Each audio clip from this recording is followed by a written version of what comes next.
Hello friends, இந்த வீடியோவில் என்ன பார்க்க போகிறோம்னா பாவக்காய் பிட்லா எப்படி பண்ணுறது அப்படின்னு நம்ம பார்க்க போகிறோம். பாவக்காய் பிட்லா இன்றைக்கி ஒரு லஞ்சுக்கு டெய்லி ஒன்று பண்ணி கொடுப்பேன். அதனால் இன்றைக்கி ரொட்டி, அதாவது சப்பாத்தியும் பாவக்காய் பிட்லா பண்ணேன். அதுக்கு நல்ல பெரிய பாவக்காயை நல்லா கழுவி வட்ட வட்டமாக நான் வதக்கி வச்சேன். உங்களுக்கு எப்படி வேணுமோ அந்த பாவக்காயை கட் பண்ணி வச்சுக்கோங்க. அதுக்கு என்னெல்லாம் சாமான் உண்டு அப்படின்னு சொல்ல, அதுக்கு முன்னாடியே 3-4 மணி நேரம் முன்னாடியே நான் காலையில் 4 மணிக்கு கொஞ்சோண்டு கடலைப்பருப்பு, ஒரு கை துவரம்பருப்பு ரெண்டையுமே பார்த்தீங்கன்னா சேர்த்து நினச்சி வச்சிடணும், ஊறணும். ஏன்னா மிக்சியில் அரைக்கணும், அதுக்காக ஊற வைக்கணும். கூடவே உங்களுக்கு எவ்வளோ காரம் வேணுமோ ஒரு 7-8 மிளகா வத்தலையும் சேர்த்து ஊற வச்சுருங்க. இப்போ ஃபஸ்ட்டு பார்த்திங்கன்னா பாவக்காய் எடுத்து நல்லா தண்ணியை ஊற்றி அதில் உப்பு மஞ்சள் பொடி போட்டு வேக வச்சுருங்க.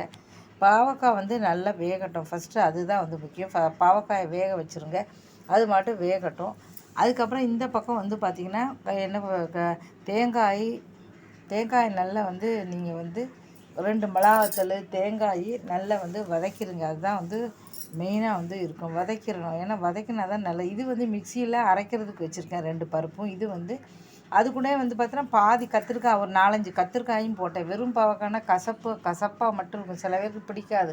அதனால் 4-5 பாவக்காய், 4 கத்திரிக்காய் 2 சேர்த்து போடும்போது அவ்வளோ கசப்பு இருக்காது. அதனால் ரெண்டுமே கொஞ்சம் மிக்ஸாக போட்டேன்.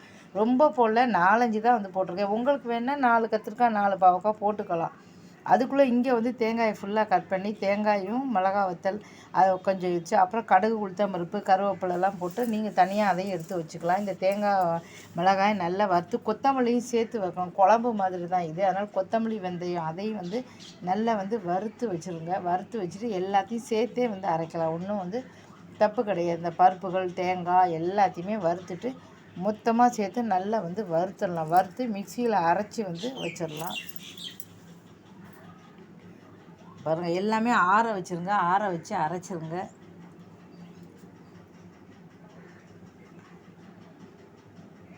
இந்த வறுத்ததுன்னா கொஞ்சம் சூடு, அப்புறம் சாறு சூடாகிடுச்சுன்னா ஆஃப் ஆயிரும்.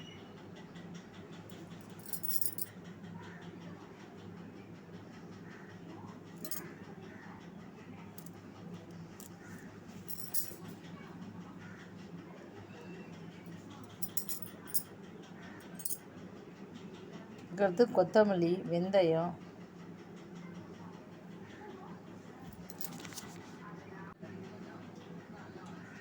கொத்தமல்லி எல்லாமே நல்லா வறுத்து வாசனை வரும். ஆற வச்சு அதுக்கப்புறம் கடுகு உளுத்தம் போட்டிங்கன்னா அதில் இந்த அரைச்சதை விடுங்க. ஒரு 5 நிமிஷம் ஆனோடனே பாவக்காயும் போட்டு மிக்ஸ் பண்ணி வச்சுருங்க. அவ்வளோதான், வேறு ஒன்றும் இல்லை. இதை போட்டு மிக்ஸ் பண்ணி வச்சிங்கன்னா பாவக்காய் பிட்லா. இது தேங்காய் எண்ணெயில் இந்த கடுகு உளுத்தம் பருப்பு தேங்காய் எண்ணெயில் போட்டால் நல்லா டேஸ்ட்டாக இருக்கும். ஏன்னா சாதாரண எண்ணெயோடு தேங்காய் எண்ணெயில் போட்டால் அவ்வளோ சூப்பராக இருக்கும்.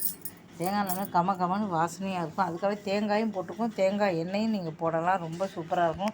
இந்த பிட்லா எப்போவுமே சாத்துக்கு தான் பண்ணுவோம். இன்றைக்கி வீட்டுக்காரர் சொன்னார், சரி ரொட்டிக்கு பண்ணி கொடுத்துட்டு, ஒரு வாரம் சாதமே வேண்டாம் அப்படின்னாரு. கொஞ்சம் ஹெவியாக இருக்க மாதிரி ஃபீல் பண்ணுறேன் அப்படின்னாரு. அதனால் சரி சொல்லி சப்பாத்தி அதுவும் பண்ணிவிட்டேன். இந்த பாருங்கள், மஞ்சப்பொடி வேணுன்னா கொஞ்சம் மஞ்சப்பொடி நல்லா போடணும். தேங்காய் இது எல்லாமே அரைச்சி வச்சுருக்கேன்.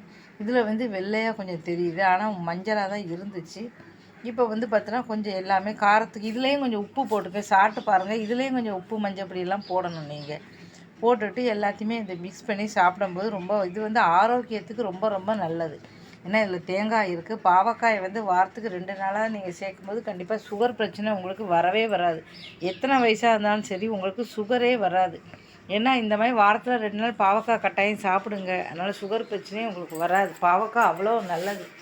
அந்த கசப்பு சேர சேர உடம்புல நல்லது. இந்த வீடியோ பிடிச்சா மறக்காமல் சேனலை சப்ஸ்கிரைப் பண்ணுங்கள். இதுமாதிரி நிறைய வீடியோக்கள் தொடர்ந்து போட்டிருக்கேன், பார்த்து ஆதரவு கொடுங்க. நன்றி, வணக்கம்.